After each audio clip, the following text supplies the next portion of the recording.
Bakit ang Pilipinas ang bagong higanteng Asyano? Ang Pilipinas, na kilala bilang perlas ng silangan, ay nagtataglay ng hindi matatawarang potensyal sa Asya.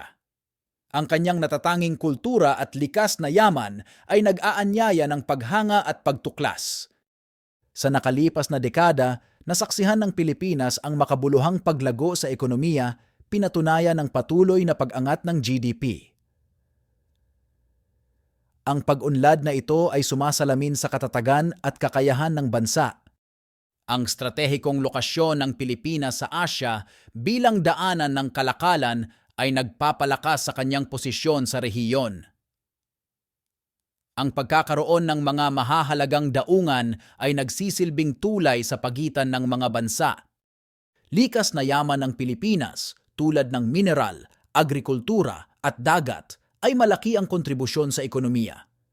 Ang pagpapahalaga at tamang paggamit ng mga yamang ito ay susi sa patuloy na paglago.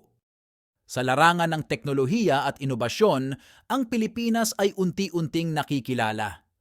Ang pag-unlad sa sektor na ito ay nagpapakita ng potensyal ng Pilipino sa paglikha at pag-adapt sa mga bagong teknolohiya. Ang OFWs o mga Overseas Filipino Workers ay itinuturing na mga bagong bayani ng ating bansa. Sa kanilang pagpapadala ng remittances, malaki ang naitutulong nila sa pagpapalago ng ekonomiya ng Pilipinas. Ang kanilang sipag at dedikasyon sa trabaho ay nagbibigay inspirasyon sa marami, habang ang kanilang mga kontribusyon ay mahalaga sa pag-unlad ng bansa. Sa sektor ng edukasyon, makikita ang malinaw na pag-unlad sa pagtaas ng antas ng literasya. Ang pamahalaan ay naglalaan ng mas mataas na budget para sa edukasyon na nagreresulta sa pagpapabuti ng kalidad ng pagtuturo at pag-aaral. Ito ay nagpapakita ng pagpapahalaga sa kahalagahan ng kaalaman bilang susi sa pag-unlad. Ang turismo at kultura ng Pilipinas ay patuloy na umuunlad, umaakit sa maraming turista mula sa iba't ibang panig ng mundo. Ang ganda ng mga likas na yaman, kasama ang mayamang kasaysayan at kultura, ay nagbibigay ng natatanging karanasan sa bawat bisita na nag-aambag sa ekonomiya ng bansa. Sa usapin ng infrastruktura at modernisasyon ng transportasyon, malaki ang pagbabago na nakikita. Ang pagtatayo ng mga bagong kalsada, tulay at sistema ng transportasyon ay nagpapadali sa paggalaw ng mga tao at produkto na mahalaga sa pag-unlad ng komersyo at industriya. Ang sektor ng agrikultura ay nagpapakita rin ng pagsulong salamat sa teknolohiya sa pagsasaka.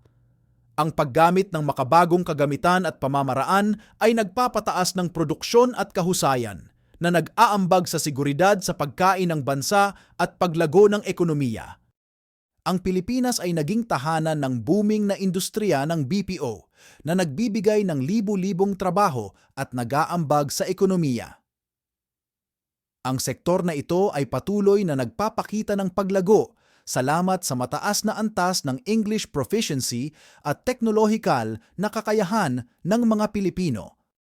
Sa larangan ng e-commerce, makikita ang mabilis na pag-unlad sa Pilipinas, hudyat ng pagyakap ng mga mamimili at negosyo sa digital na pamilihan. Ang pagtaas ng internet penetration at mobile usage ay nagpapalakas pa sa sektor na ito. Binubuksan ang pintuan para sa mas maraming oportunidad. Ang pagdagsa ng dayuhang pamumuhunan sa Pilipinas ay nagpapatunay sa lumalakas na kumpiyansa ng internasyonal na komunidad sa potensyal ng bansa. Ang mga pamumuhunang ito ay hindi lamang nagbibigay ng kapital, kundi nag-aambag din sa paglikha ng trabaho at transfer ng teknolohiya.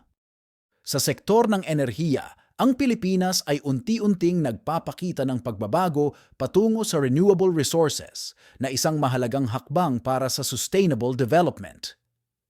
Ang paggamit ng solar, wind at hydro energy ay nagbibigay daan sa isang mas berde at malinis na kinabukasan. Ang kabataang Pilipino ay nagsisilbing pundasyon sa paghubog ng mas magandang kinabukasan para sa bansa. Sa pamamagitan ng kanilang inobasyon, kreatibidad at pagkakaisa, sila ay nag-aambag sa pagpapalago ng ekonomiya at pagpapatibay ng komunidad. Sa larangan ng kalusugan, ang Pilipinas ay mabilis na umuusbong bilang isang destinasyon para sa medical tourism. Ang bansa ay tahanan ng mga ospital at klinika na nag-aalok ng dekalidad na serbisyo sa abot-kayang presyo, akit sa mga pasyente mula sa iba't ibang panig ng mundo.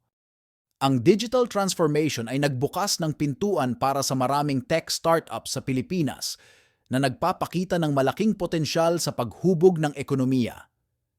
Ang mga inobasyong ito ay nagpapalakas sa iba't ibang sektor, mula sa edukasyon hanggang sa pagsasaka, na nagbibigay daan para sa mas mabilis at epektibong pag-unlad. Sa kabila ng mga hamon at pagsubok na kinaharap, ang Pilipinas ay patuloy na tumatayo ng matatag. Ang bansa ay nakapagtagumpayan ng iba't ibang krisis sa ekonomiya, natural na kalamidad, at mga panlipunang hamon na nagpapakita ng katatagan at kakayahang umangkop ng mga Pilipino. Ang patuloy na pakikipag-ugnayan ng Pilipinas sa ibang bansa at sa internasyonal na komunidad ay nagpapalakas sa posisyon nito bilang isang mahalagang katuwang sa global na ekonomiya. Ang mga ugnayang ito ay nagbibigay daan sa mas malawak na oportunidad para sa kalakalan, pamumuhunan at kooperasyon. Sa hinaharap, ang Pilipinas ay may potensyal na maging isa sa mga lumalagong superpower sa Asya.